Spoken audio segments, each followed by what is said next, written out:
Morning, everyone. Councilman Rasmussen here, coming to you with an update from our council meeting last night, December 5th. Um, so, this is the first council meeting I've gotten to do an update from in a couple of weeks. I was gone for vacation in November, and our end of November meeting. I'm sorry I just missed it, so I hope you all missed seeing my updates. That would be really, really nice of you. Uh, Couple of general updates.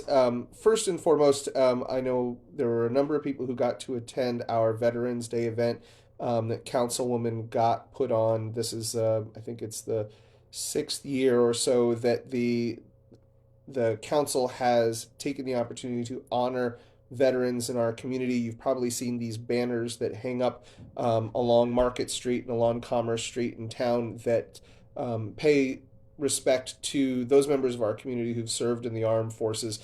It's a great event. We had some great speakers. Some of the ROTC students were there.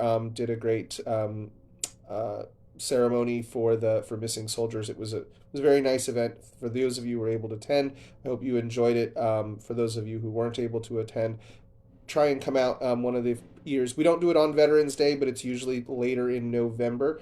It's a great event. Thank you very much to Councilwoman Gott and for everyone, and thank you very much to all of the veterans in our community who have served and continue to serve in many, many different ways. So thank you for that. Some general updates for folks to remember. If you're not getting our town tidbits on Thursday, you really need to because a lot of this stuff is in there. Um, so the yard waste collection, this is continuing on through the last week of yard waste collection is actually going to be next week. So we stop our general yard waste collection from December 15th through March 13th, a couple of months there where we're not picking up these are the blue bins with the yellow lid, or if you happen to have another bin that has the lifting tab on it that you've been using. We will stop general yard waste collection on the established days for a couple of months here for the winter.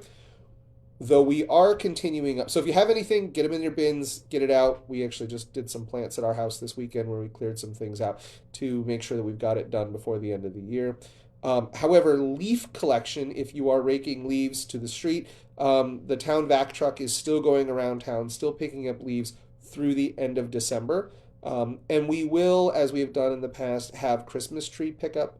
Though I don't have the exact dates for that yet, though it's typically the end of December, beginning of January, that we'll be doing the Christmas tree pickups around town.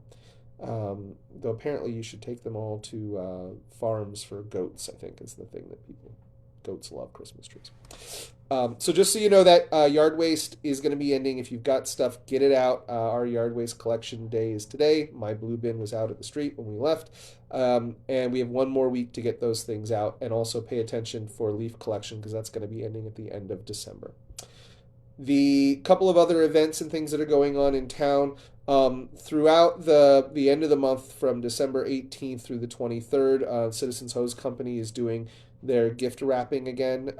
It's a fun thing to do. Support the Citizens Hose Auxiliary if you want to head over there and get your presents wrapped without having to do them yourself. Great idea, especially if you got kids. Uh, and the big one is the Christmas in Smyrna event is coming up this weekend. So the police department, Chief James has been putting this on for a couple of years. It's a great event. It's a full day of things going on here in town. It starts off at 9 a.m. with the 5K run. There's then a craft fair with food and drinks. I'll be there with some cocktails.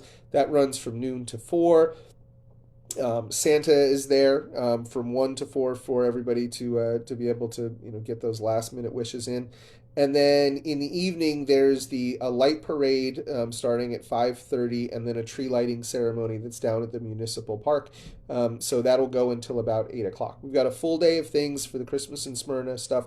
Please come out if you're the type of person who gets up and does a 5K first thing in the morning. Good for you. That's not me, but I will be there for the craft fair and the food and drink for the afternoon. So I hope to see folks out there. Um, those are our major updates for things going on in town. Um, as far as the agenda from last night, so there were a couple of, I'll talk about some of the smaller items and then dig into the big things at the end here. Um, there were some general updates, mostly about minutes or meetings that are coming up in this time of year. We sort of have our end of the year meetings.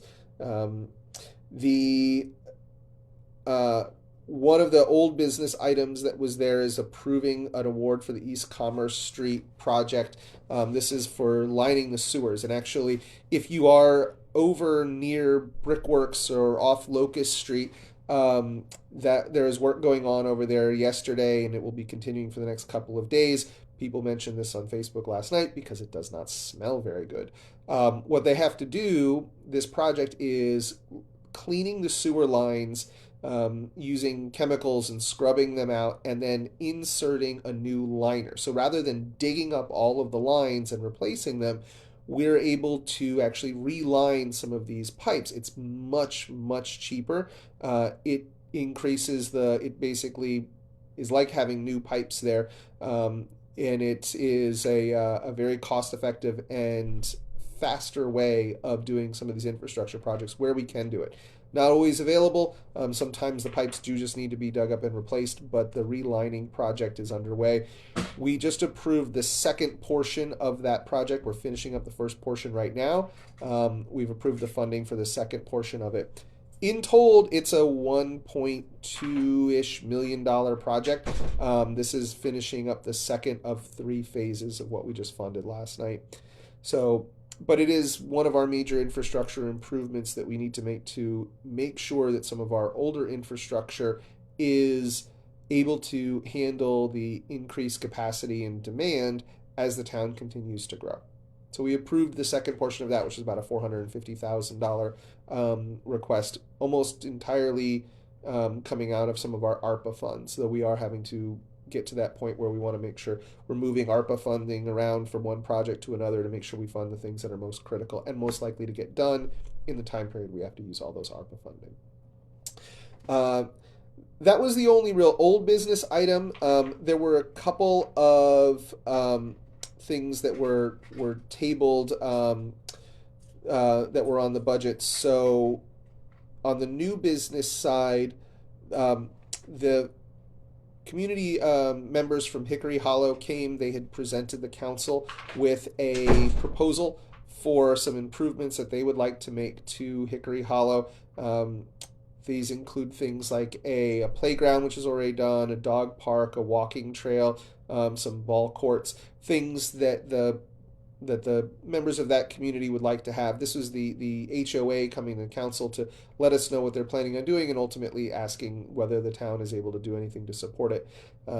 We had just had a budget conversation, which is what I'll talk about next, and honestly aren't in a position to be able to fund anything like this, though what they're asking about and want to do is obviously needed. You don't have a playground, you don't have any parks that are very close to Hickory Hollow. The closest one would be Sunnyside Park, which is a little bit of a walk from the Hickory Hollow neighborhood. Unfortunately, when that neighborhood was built, there were not the requirements that the developers put parkland in, put in some of these amenities that ultimately families would want. We've changed those requirements, so future developments will have those things, but we do have these communities that were built with very little thought actually given to the amenities that those communities would need. And unfortunately, Hickory Hollow is one of those. The town is not at the moment in a position to be able to fund any of the projects that they'd like, because we're still trying to figure out how to fund the projects in the municipal parks versus funding something in a private community, or on private property rather. But their request was certainly heard, and ideally, if there's a future opportunity to do something there, I'd like to consider it if we possibly can. But that brings us to the big item from last night, which was the 2023 budget and the 2023 tax rate. The finance team at the town put together a budget for 2023 that tries to hold a steady state with 2022, as well as begin to fund some of our pension obligations that have been basically unfunded for a very long period of time. I don't have the exact number of how far behind we are on our pension obligations, but it's to the tune where we're trying to put a $500,000 into that for this year in order to begin to catch up. Um, what the pension obligations mean, if you're not familiar with this, is we have members of our staff that have worked with us and that ultimately retire. They have a pension. There's guaranteed payments from that pension, and ultimately the town needs to make up those funds. The best way to do that is to put money into a pension fund in advance so that that money is sitting there earning interest and it can ultimately fund those pensions for the long term. If you don't do that, when there's a shortfall in the funds that are available, the town has to make it up out of our general funds, which means we end up paying more today rather than paying a little bit less in the past. Unfortunately, for what sounds like possibly close to 2 decades, the town has not been meeting its obligations from that, and we end up having to pay those pension obligations out of the general fund. We should be doing better. And so our conversation around the budget this year was to put more funds into that to begin to make up those shortfalls so that in the long term, our pension obligations are met with the dollars from the day that those obligations were encumbered, not future dollars that are ultimately going to be more expensive for the town. What that meant is that our budget for next year has about a $500,000 shortfall. Maintaining all operations where they are for 2022, we're adding a $500,000 to that budget. That's not a fun conversation because in the end, this is money that we need to be planning for. And we began a conversation last night around what does our actual tax obligation need to be able to fund the town. Most folks know this. Well, maybe not most folks. Some folks know this. Right now, the town, we keep our tax rates artificially low by by shifting funds from our water, sewer, and electric funds into our general fund to pay for our general fund obligations. General fund obligations, the biggest one is the police department, right? Operations of the town, so like things like public works, administration, all of those are general fund obligations. And we move funding from water, sewer, and electric into that general fund in order to meet those obligations. Unfortunately, what that means is that our tax rate, when we see increased costs across the board, so as we have this year, everyone's noticed increases in just about everything. We have to figure out where to do that. And for a very long time, the council has not been willing to consider adjusting our tax rate to actually meet what our obligations are. No one likes to talk about things like that, and so people have avoided it for a long time. Let's put us in a position where we are not meeting our pension obligations. We are trying to figure out how we pay 2023 bills with the 2022 budget, and we're not planning for the future. So we're going to have an additional conversation. So ultimately, last night we approved the 2023 budget and we approved the 2023 tax rate where it stands as of today, which is 44 cents per $100 of assessed value. But we set a January 11th special meeting workshop to talk in detail about the scenarios of how we can actually afford to fund the town going forward. We can always do a little bit better on our current budget. Maybe there's a few dollars to save here or there. But honestly, cutting $1,000 in, printing costs and things like that doesn't make up what ultimately is millions of dollars in pension funds that haven't been put there. And it certainly doesn't give us the opportunity to plan for the future of our community. What are the amenities? What are the quality of life attributes that people want in our community? You don't do that by nickel and diming yourself to death.